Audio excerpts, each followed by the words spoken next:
আসসালামু আলাইকুম, আমি সাবিহা আক্তার এসএ eduLiteracy থেকে আরো একটা নতুন ভিডিও নিয়ে হাজির হয়ে গেলাম আপনাদের সামনে। আজকে আমরা অনার্সদের 4th ইয়ারের একটি নতুন সাবজেক্ট নিয়ে আলোচনা করব এবং এই সাবজেক্টটির নাম হচ্ছে অ্যাডভান্স অ্যাকাউন্টিং 2। তার মানে আজকে আমরা অনার্সদের 4th ইয়ারের অ্যাডভান্স অ্যাকাউন্টিং 2 এই সাবজেক্টের ফার্স্ট চ্যাপ্টার এবং এই চ্যাপ্টারটির নাম হচ্ছে সুনাম ও শেয়ারের মূল্যায়ন। হ্যাঁ, তো ইংলিশে যদি জানতে চাই valuation of goodwill and shares, এই চ্যাপ্টারটি নিয়ে আলোচনা করব। তো আর কথা বাড়াচ্ছি না, চলে যাচ্ছে আমাদের মূল আলোচনায়। আজকে আমরা যে ম্যাথটি করব সেটি হচ্ছে National University BB honours 4th year accounting গ্রুপে এসেছিল 2013 সালে। প্রশ্নটি পড়ে নিয়েছি। The following is the balance sheet of Nasim Limited as at 36/06/2014। তার মানে এখানে বলছে আমাদের 2014 সালের 30শে জুনের আমাদের নাসিম লিমিটেডের ব্যালেন্স শিট দেওয়া আছে। আচ্ছা, তার মানে এই অঙ্কটা আমাদের জুন থেকে জুলাই, মানে এক বছর এইভাবে কাউন্ট করা হয়, জুন থেকে জুলাই। ওকে, তারপরে বলছে যে এখানে আমাদের অ্যাসেটস এর পরিমাণগুলো দেওয়া আছে। দেখেন, land and building 1,70,000, plant and machinery 1,60,000, vehicles 70,000, goodwill 30,000, current assets 1,40,000 এবং এই সবগুলো যোগ করে আমাদের হচ্ছে 5,70,000 টাকা। আচ্ছা, এরপর লাইবিলিটিস দেওয়া আছে। দেখেন, liabilities and share holders equity, এটার পরিমাণ দেওয়া আছে। পেইড আপ ক্যাপিটালে 1,500 ইকুইটি মানে 1,500 ইকুইটি শেয়ার অফ টাকা 20 ইচ। তার মানে এক একটা শেয়ার 200 টাকা করে, 1500 শেয়ার। এখানে আমাদের 3 লক্ষ টাকা দেওয়া আছে টোটাল। জেনারেল রিজার্ভ দেওয়া আছে 50,000 টাকা, রিটেইনড আর্নিংস দেওয়া আছে 20,000 টাকা, কারেন্ট লাইবিলিটিস দেওয়া আছে 2 লক্ষ টাকা এবং এগুলো সব যোগ করে আমরা টোটাল পাচ্ছি 5,70,000 টাকা। ওকে, তারপরে এখানে আমাদের বক্সটা পড়া হয়ে গেল। এখানে আমাদের আরো কিছু ইনফরমেশন দেওয়া আছে এবং সেগুলো পড়ার আগে বলে রাখি, যারা যারা এখন আমার চ্যানেলটিকে সাবস্ক্রাইব করেনি তারা এখনই সাবস্ক্রাইব করে দিন, আর যারা অলরেডি সাবস্ক্রাইব করে দিয়েছি তাদেরকে অসংখ্য ধন্যবাদ। তো পড়ে নিচ্ছি পরবর্তী প্রশ্ন। অন 36/2014 মানে 2014 সালের জুনের 30 তারিখে দ্য অ্যাসেটস আর রিভ্যালুড, আমাদের সম্পদগুলোকে আমরা পুনরায় আবার ভ্যালু মানে মূল্যায়ন করেছি অ্যাজ ফলোস, নিম্নোক্তভাবে।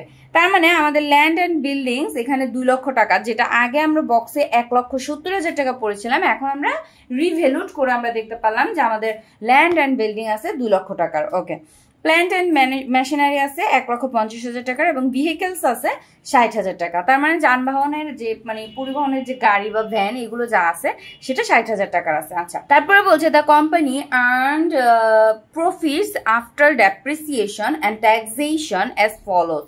আমাদের অবচয় এবং ট্যাক্স ধরার পরে কি বলেছে দেখেন, আমাদের প্রফিট গুলো এখানে দেওয়া আছে, কোম্পানির প্রফিট গুলো আফটার ডেপ্রিসিয়েশন অ্যান্ড ট্যাক্সেশন। তার মানে আমাদের ট্যাক্স এবং ডেপ্রিসিয়েশন ধরার পরে যে মুনাফাটা হয় সেই মুনাফাটা আমাদের এখানে দেওয়া আছে।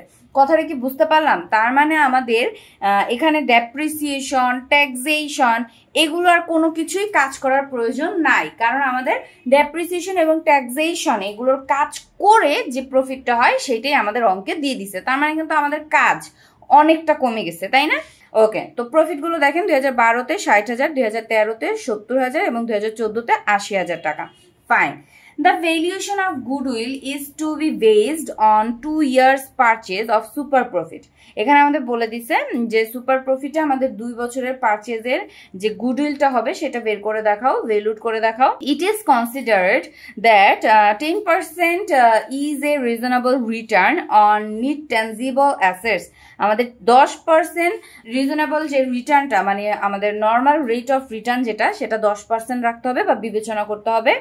Calculate goodwill of the company, আমাদের এই কোম্পানির গুডউইলটি মানে সুনামটি ক্যালকুলেট করো, সুনামটা ক্যালকুলেট করে দেখাও। আচ্ছা, তো এটা ছিল আমাদের আজকের প্রশ্ন। এখন আমরা অঙ্কের সমাধানে চলে যাব এবং অঙ্কের সমাধানে যেতে যেতে আমি বলে রাখি, যারা আমার ভিডিওগুলো রেগুলার দেখছি বাট কমেন্ট করি না, লাইক করি না বা ফ্রেন্ডসদের সাথে শেয়ার করি না, তাদের উদ্দেশ্যে অবশ্যই কমেন্ট করবেন, লাইক করবেন এবং ফ্রেন্ডসদের সাথে বেশি বেশি করে শেয়ার করবেন। ওকে, তো তো চলে যাচ্ছি আমাদের অঙ্কের সমাধানে। তো এই টাইপের অঙ্কগুলো করার জন্য প্রথমে আমাদের কি করতে হয়, যেহেতু এখানে আমাদের অ্যাসেটস দেওয়া আছে এবং অ্যাসেট আবার পুনরায় রিভ্যালুড করেছে, তার মানে আমাদের এখানে কি ক্যাপিটাল এমপ্লয়েড বের করতে হয়, তাই না? এবং ক্যাপিটাল এমপ্লয়েড দিয়ে আমাদের এভারেজ ক্যাপিটাল এমপ্লয়েড বের করতে হবে। ওকে, সো আমরা এখানে ফার্স্টে লিখে নিচ্ছি ক্যাপিটাল এমপ্লয়েড। ওকে, সো ক্যাপিটাল এমপ্লয়েড প্রশ্নটা পাশে সবাই দেখতে পাচ্ছি। আমরা সিরিয়ালে যে আমাদের সম্পদগুলো আছে সেই সম্পদগুলো আমরা সিরিয়ালে লিখে আসবো। হ্যাঁ, তো আমাদের এখানে আমি ফার্স্টে লিখে নিচ্ছি পিভি অফ, সরি এখানে অফ হবে একটা, আচ্ছা of all assets. Okay, present value of all assets. Okay, তো এখানে ফার্স্টে আমাদের নিতে হবে ল্যান্ড অ্যান্ড বিল্ডিং। ওকে, লিখে নিচ্ছি land and building. So land and building এর মধ্যে আমাদের বক্সের মধ্যে ছিল 1,70,000, বাট আমরা পুনরায় যে রিভ্যালুড করেছিলাম সম্পদ, সেখানে আমাদের কত টাকা ছিল? ল্যান্ড অ্যান্ড বিল্ডিং 2 লক্ষ টাকা ছিল। তার মানে রিভ্যালুড করার পর যে মূল্যটা আমাদের কিন্তু সেটাই নিতে হবে, নাকি আগেরটা। ওকে, তারপরে ল্যান্ডের পরে ছিল প্ল্যান্ট। আমি এখন আর পুরো নামটা লিখছি না, আমি জাস্ট প্ল্যান্ট লিখে নিলাম। প্ল্যান্ট আমাদের বক্সের মধ্যে ছিল 1,60,000, বাট এটা আমরা নিব না, আমরা নিব আমাদের রিভ্যালুড মূল্যটা, মানে 1,50,000। ওকে, তারপরে ছিল ভেহিকেলস, এইটার পরিমাণ ছিল, আমি জাস্ট লিখে নিলাম, এবং এখানে আমাদের এটার পরিমাণ বক্সে ছিল 70,000 এবং রিভ্যালুড মূল্য ছিল 60,000, আমি 60,000 টাকা বসিয়ে নিলাম। তারপর গুডউইল, আমি আগেই বলেছি যে গুডউইলটার পাশে যদি অ্যাট কস্ট দেওয়া থাকে তাহলে সেই গুডউইলে আমরা নিব, আদারওয়াইজ আমরা গুডউইল নিব না। এবং এই গুডউইলের পাশে অ্যাট কস্ট লেখা নাই, সো আমরা এটা নিচ্ছি না। এরপর আমাদের ছিল কারেন্ট অ্যাসেটস, তো নিয়ে নিচ্ছি কারেন্ট। ওকে, এবং কারেন্ট অ্যাসেটস এর নতুন কোনো মূল্য দেওয়া ছিল না, সো বক্সে যেটা ছিল 1,40,000 আমরা সেটাই নিয়ে নিলাম। এবং এই সবগুলো যোগ করে আমরা কত পাচ্ছি দেখি, 2 লক্ষ যোগ 1,50,000 যোগ 60,000 যোগ 1,40,000, টোটাল আমরা পাচ্ছি 5,50,000 টাকা। এখানে বসিয়ে দিচ্ছি 5,50,000 টাকা। ওকে, তারপর এখান থেকে আমাদের মাইনাস করে দিতে হয় কারেন্ট কি লায়াবিলিটিস। ওকে, লিখে নিচ্ছি কারেন্ট লায়াবিলিটিস। কারেন্ট লায়াবিলিটিস এর মধ্যে আমাদের যে যে জিনিসগুলো নিতে হয় সেগুলো হচ্ছে আমাদের কারেন্ট লায়াবিলিটিস গুলো কি কি আছে সেই জিনিসগুলো। তো আমাদের এই অঙ্কটার মধ্যে বক্সের মধ্যে খেয়াল করেন, কারেন্ট লায়াবিলিটিস একদম ডাইরেক্ট বলে দিছে যে কারেন্ট লায়াবিলিটিস কত টাকা।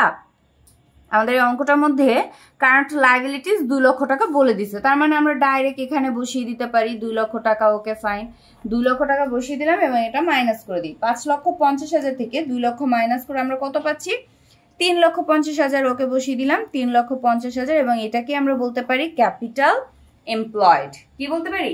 Capital employed.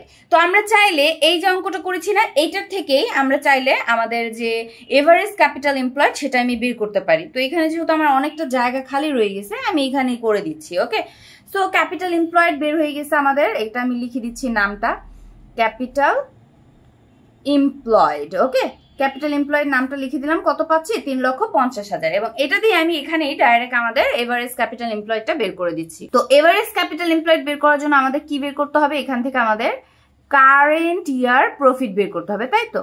Current year profit. Okay, লিখে দিচ্ছি current year profit. Current year প্রফিটটা আমাদের এই অঙ্কের মধ্যে কত আছে একটু দেখি। আমাদের 2012, 13, 14 সালের প্রফিট দেওয়া আছে এবং আমরা হিসাব করছি 2014 সালে, তার মানে 2014 হচ্ছে আমাদের কারেন্ট ইয়ার এবং 2014 সালের আমাদের প্রফিট ছিল হচ্ছে 80,000 টাকা। ওকে ফাইন, এবার আমাকে একটা কথা বলেন, আমাদের কারেন্ট ইয়ার প্রফিটের সাথে কি কি যোগ বিয়োগ করা লাগে? আমাদের কারেন্ট ইয়ার প্রফিটের সাথে যদি ইনভেস্টমেন্ট, অলস ইনভেস্টমেন্ট থাকে, সেই অলস ইনভেস্টমেন্টের সুদটা আমরা কি করি, এখানে আনি এবং কি করি, মাইনাস করি। তারপরে যদি লোন বা ডিভেঞ্চারের ইন্টারেস্ট থাকে, মানে লোন বা ডিভেঞ্চার যদি থাকে সেটার উপর আমরা ইন্টারেস্ট ধরি এবং ইন্টারেস্ট আমরা এখানে প্লাস করি। ওকে, এখানে কি আছে লোন বা ডিভেঞ্চার বা ইনভেস্টমেন্ট আছে? নাই। ওকে, তারপরে ছিল ডেপ্রিসিয়েশন। আমাদের সম্পদের ডেপ্রিসিয়েশন থাকলে আমরা ডেপ্রিসিয়েশন গুলো কি করি, মাইনাস করি। ওকে ফাইন, সো এই অঙ্কটার মধ্যে সবাই একটু খেয়াল করেন তো, আমাদের এই অঙ্কের মধ্যে কোন সম্পদের পাশে কি অ্যাট কস্ট বা এরকম কিছু লেখা ছিল না।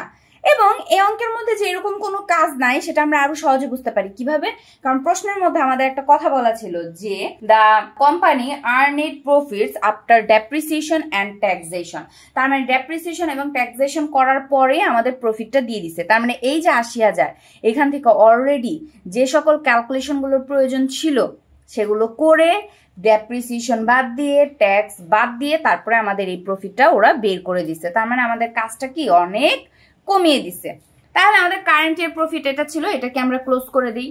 দিয়ে এখন আমরা কি করব, মাইনাস করব, এই যে এই টাকাটা থেকে মাইনাস করব কি half of current year profit. আমাদের কারেন্ট ইয়ার প্রফিটের অর্ধেকটা মানে হাফ আমরা কি করব, মাইনাস করব। তাহলে ৮০,০০০ ছিল আমাদের কারেন্ট ইয়ার এবং এটার অর্ধেক মানে ২ দিয়ে ভাগ করলে আমরা পাচ্ছি ৪০,০০০। এই বসিয়ে দিলাম ৪০,০০০ এবং এই যে ৩,৫০,০০০ এইখান থেকে আমাদের এই ৪০,০০০ আমরা কি করব, মাইনাস করে দিব। তাহলে ৩,৫০,০০০ থেকে ৪০,০০০ যদি মাইনাস করি আমরা পাচ্ছি ৩,১০,০০০ টাকা এবং এটাকে ক্লোজ করে দিতে পারি। দিয়ে আমরা এটার নাম কি দিতে পারি, এভারেজ ক্যাপিটাল এমপ্লয়েড। আমি শর্ট করে ACE লিখে নিলাম।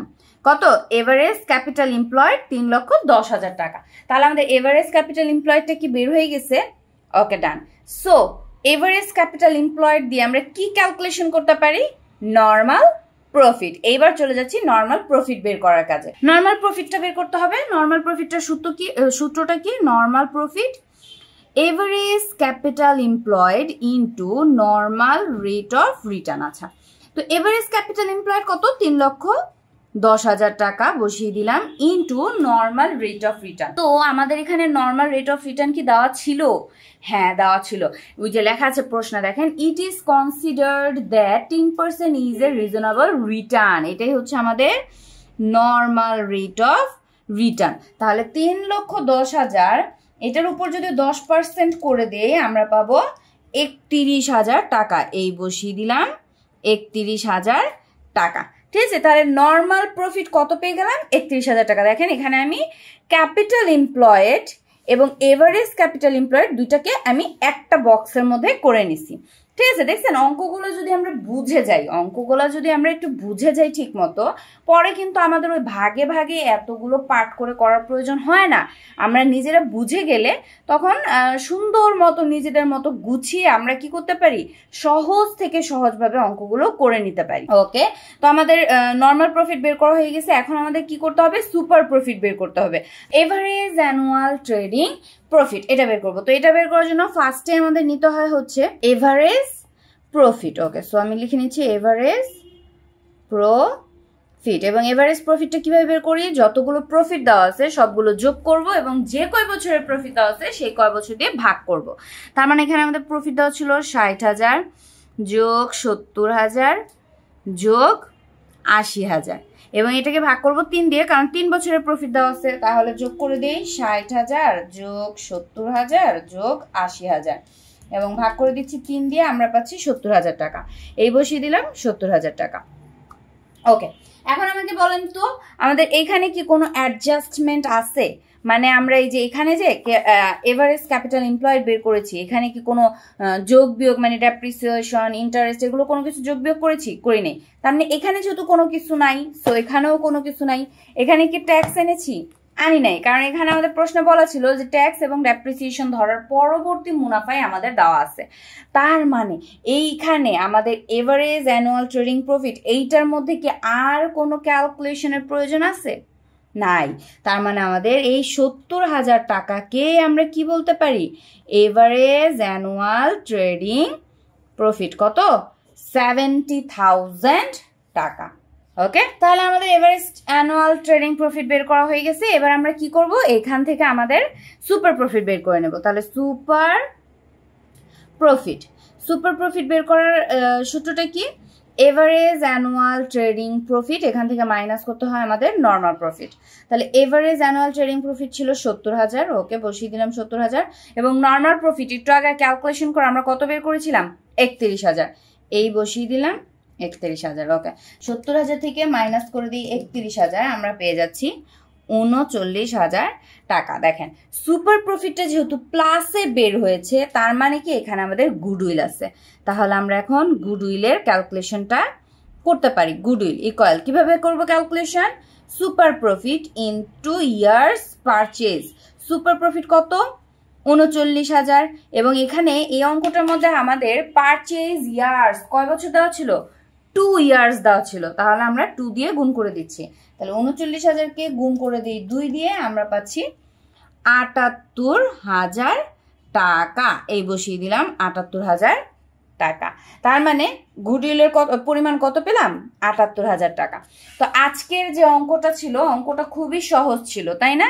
কারণ এখানে আমাদের কোনো যোগ বিয়োগ ছিল না, বাড়তি কোনো ইন্টারেস্ট, কোনো ডেপ্রিসিয়েশন, কোনো ব্যাড ডেট বা কোনো ক্রেডিটর পারচেজ, ক্রেডিটর ডিক্রিজ বা ইনক্রিজ, এরকম কোনো কিছুই আমাদের আজকের অঙ্কটার মধ্যে ছিল না। খুবই সহজ একটা ইজি টাইপের একটা অঙ্ক ছিল। তো আশা করি আজকে যে বোর্ডটা আমি আপনাদের করে দেখালাম, এই বোর্ডটা খুবই সহজে বুঝাতে পেরেছে এবং আপনারা খুব সহজে বুঝতে পেরেছেন। তারপরে যদি কোনো সমস্যা থাকে অবশ্যই আমাকে কমেন্ট বক্সে কমেন্ট করে জানাতে ভুলবেন না। ওকে, নেক্সট ভিডিওতে আমি আলোচনা করে দেওয়ার চেষ্টা করব। তো আজকে এই পর্যন্তই। সবাই ভালো থাকেন, সুস্থ থাকেন। আল্লাহ হাফেজ।